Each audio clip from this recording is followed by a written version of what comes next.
It is shaping up to be another turbulent week as President Trump's trade war with the world escalates. The global sell-off triggered by President Trump's tariff announcements wiped out more than $6 trillion of wealth from the U.S. stock market in just 2 days. In a social media post yesterday, the president urged the country to hang tough. All this as tens of thousands of people took to the streets yesterday from Washington, D.C. to Minnesota and Columbus, Ohio, protesting many of Trump's policies, Elon Musk, and tariffs. We begin this morning with Commerce Secretary Howard Lutnick. Mr. Secretary, welcome to Face the Nation. Great to be here. We see about 60% of Americans have money in the stock market, which mean that retirees could be just as concerned as hedge fund managers this morning. Did you expect this level of shock in the financial markets? Well, you've got to realize this is a national security issue. I mean, we don't make medicine in this country anymore. We don't make ships. We don't have enough steel and aluminum to fight a battle, right? All our semiconductors are made overseas, so every button we press when we try to start our car or even use our microwave, these are all semiconductors. They're all made elsewhere.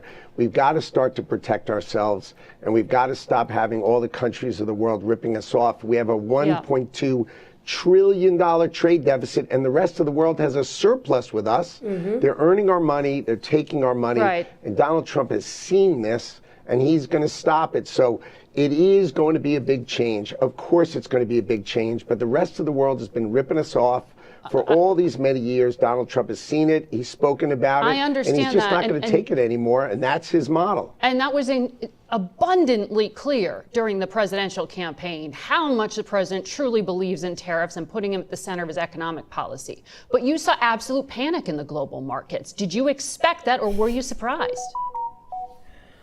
No, I think the point is you need to reset the power of the United States of America and reset it against all our allies and our enemies alike. The idea that all the countries of the world can run trade surpluses with America and buy our things with us. Remember, $1.2 trillion. In 1980, we were a net investor, meaning we owned more of the rest of the world than they owned of us. It's a different world, it's a different market. And now they own $18 trillion of us net.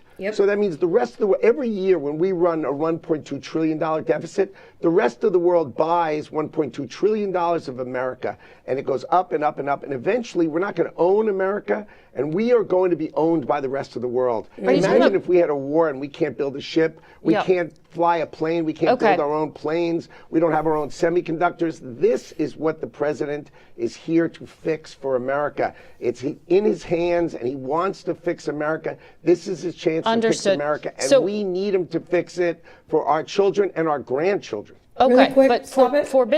I'm not in the. Are you going? Huh? But I'm not showing up. Yeah, you're showing up. I'm showing up. Now you are. I can't see. Yeah, it's delayed. Oh no! I'm saying like the little me on the thing is what I'm saying. Yeah. Well, I'm trying something new. Okay. I just wanted. So I have to crop and then resize every time, like Jesse said. Got it. Okay. All right. We'll see how that works out. Okay. Dale. Let's keep going. Well, you're on. No, I'm saying the video. Oh. Yeah, I just businesses to do what you're doing, because what I hear you laying out there is a plan to reindustrialize the United States and to bring companies back to America. For a CEO to choose to invest. Well said. But for a CEO to make those decisions, you know this, they need certainty. They need to know if it costs them more to stay overseas or if it costs them more to move here. Why would it cost them more to move here? Can you give them clarity so that they don't just cut jobs because they're dealing with the cost of these tariffs? Can you tell them how long they're staying in place? Absolutely. The United States of America is going to protect the people who invest in America. Trillions and trillions of dollars, you heard the president speak about it, are coming to invest in America. This is the economy of the world. We are the consumer of the world, and companies need to build it here, and we will protect them for building it here. Okay, we will help the American workers. Yes, American workers are more expensive, but they're better. We're going to protect all the factories that come to America, and that's what's coming here. So the president is on it. He's going to protect them Well, remember, this is a national security issue. I got it. And Is the he needs to 10% address tariff our budget permanent? deficit.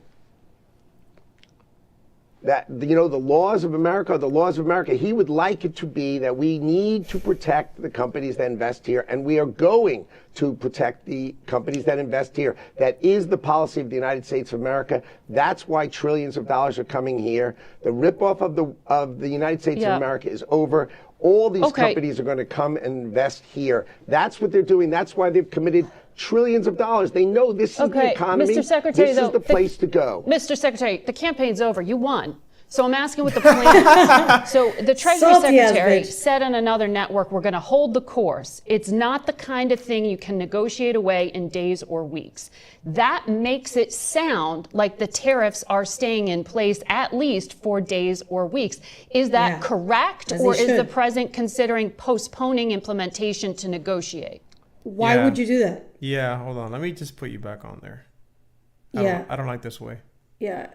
Okay, you know what? Put me on big screen really quick, and then you can I just put you on small screen. No, I know. I saw you, but put me on big screen because I want to react to this really quick.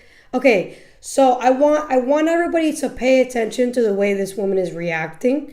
Clearly, she is triggered by the tariffs, and she's not even acting like a neutral news anchor, which is her job, by the way, is to be neutral on anything and everything. And she's obviously emotionally upset about what's going on right now, which also proves that, which I'm going to get to in detail, she is part of the 1% who's losing money in the stock market right now. She is being affected by this, and you can clearly see it in the way she is treating the Secretary of Commerce, which to me is kind of disrespectful, because it's like, first of all, this guy he has an extremely important position. Why are you talking to him like if he's if he's not in the position he's in?